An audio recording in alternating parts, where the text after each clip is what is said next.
জীৱনটোত সুখী হৈ থাকিবলৈ সকলোৱে বিচাৰে।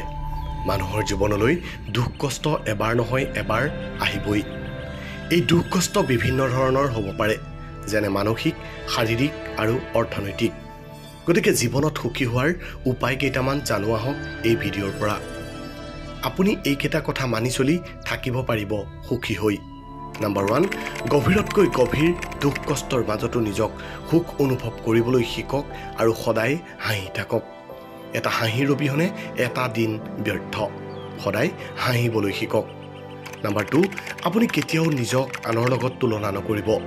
এনে কৰিলে আপুনি সদায় নিজকে দুখী অনুভৱ কৰিব। আনৰ লগত তুলনা কৰিলে সদায় আপুনি ভাবিব, মোৰ এইটো কিয় নাই, সেইটো কিয় নহ'ল। এনেবোৰ কথাই মানসিক অশান্তি বাঢ়িব। নম্বৰ 3, সদায় বৰ্তমানত জীয়াই থাকিবলৈ শিকক। অতীত যি হৈ গ'ল সেইটো কেতিয়াও ভাল হৈ নাযায়, কিন্তু অতীতত কৰা ভুলৰ পৰা আমি শিক্ষা ল'ব লাগে, যাতে এনে ভুল পুনৰাই নহয়। অধিক ভৱিষ্যতৰ কথা ভাবিও নিজৰ বৰ্তমানক ধ্বংস নকৰিব, কাৰণ ভৱিষ্যতে কি হ'ব সঠিক কোনেও নাজানে।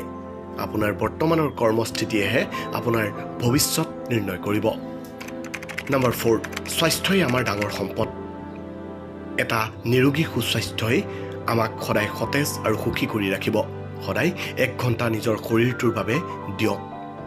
নম্বৰ 5, জীৱনলৈ অহা যিকোনো প্ৰত্যাহ্বানৰ সৈতে যুঁজ দিয়ক। আমি জীৱনত প্ৰত্যাহ্বান নাশ কৰিব পাৰিলেহে সুখী হ'ব পাৰিম। প্ৰত্যাহ্বান হাঁহিমুখে গ্ৰহণ কৰক।